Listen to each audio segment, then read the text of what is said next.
ہم اپنی زندگی میں بہت ساری کیفیات سے گزرتے ہیں.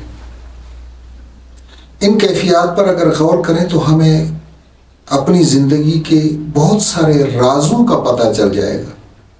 تو اسی طرح سے کچھ کیفیات آج ہم ذکر کریں گے، لیکن اس سے پہلے میں ہوں نثار احمد لاشاری اور آپ کے سامنے قرآن اور حدیث کی بات لے کر حاضر ہوتا ہوں تاکہ ہم قرآن کو سمجھ کر قرآن کے مطابق اپنی زندگی گزاریں، اپنی زندگی بھی اور اپنے دوستوں کی زندگی بھی سنواریں، تاکہ اس دنیا میں بھی ہمارے لیے اجر ہو اور یہ ہمارے لیے صدقہ جاریہ بنے جو کہ آخرت میں بھی ہمارے لیے اجر کا باعث بنے.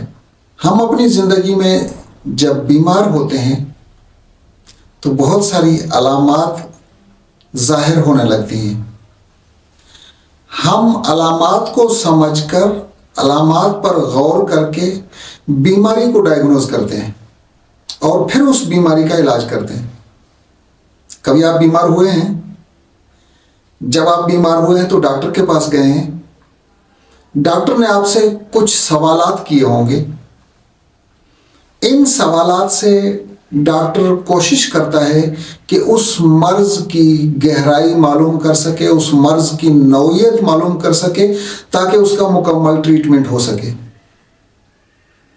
اسی طرح کی کچھ علامات جو روحانی بیماری کے اظہار کے لیے ہوتی ہیں، وہ علامات آج میں آپ کو بتاؤں گا، اور ان علامات سے کون سی بیماری ڈائیگنوز ہوتی ہے، اس بیماری کا علاج کیا ہوتا ہے، آج ہم ڈسکس کریں گے.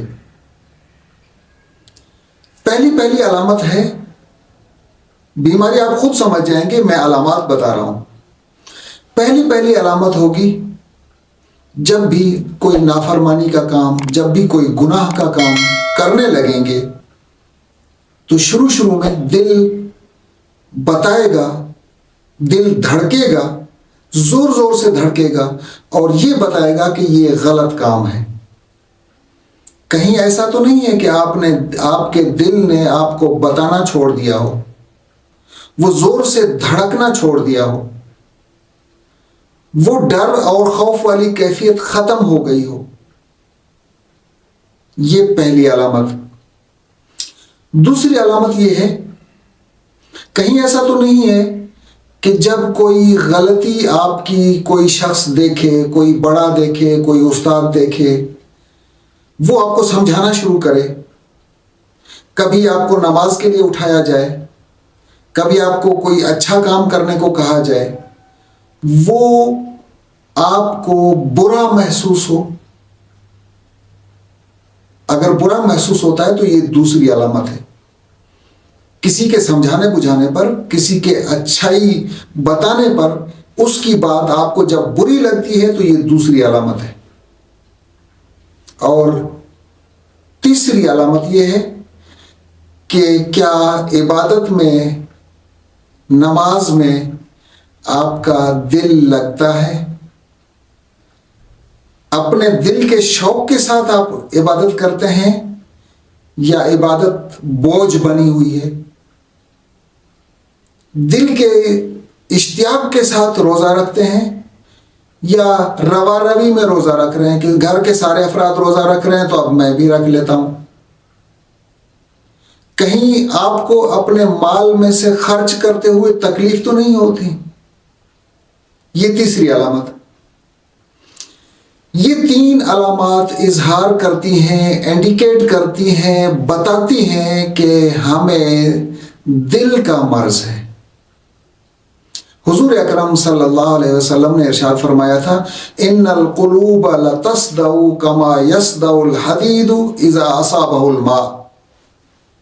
دلوں کو زنگ پکڑ لیتا ہے، دل زنگ آلود ہو جاتے ہیں. جس طرح سے لوہے کو پانی لگنے کے بعد زنگ آ جاتا ہے، اسی طرح سے دل بھی دنیاوی چیزوں میں پھنسنے کے بعد زنگ آلود ہو جاتا ہے.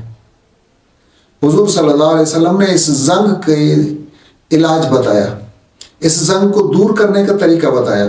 یہ ایک روحانی مرض ہے، روحانی بیماری ہے، دلوں کو زنگ لگ جانا. اب اس کا حل، اس کا علاج اس کا علاج حضور صلی اللہ علیہ وسلم نے فرمایا استغفار کرو. کثرت سے استغفار یہ دلوں کے زنگ کو دھو دیتا ہے. جس طرح سے ریگمال اٹھا کر لوہے کو رگڑ رگڑ کر صاف کیا جاتا ہے، پھر لوہا چمکنے لگتا ہے، زنگ دور ہو جاتا ہے. استغفار والا ریگمال اٹھائیں گے، استغفار والا ریگمال اٹھائیں گے اور اپنے دل کو رگڑیں گے.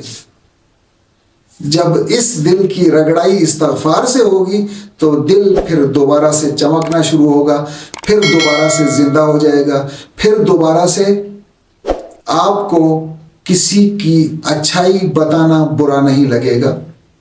اچھا کام کرتے ہوئے دل خوشی محسوس کرے گا، برائی کرتے ہوئے دل زور زور سے دھڑک کر آپ کو بتائے گا، اور پھر عبادت میں بھی ذوق اور شوق پیدا ہوگا جب دل کی صفائی ہو جائے گی تو.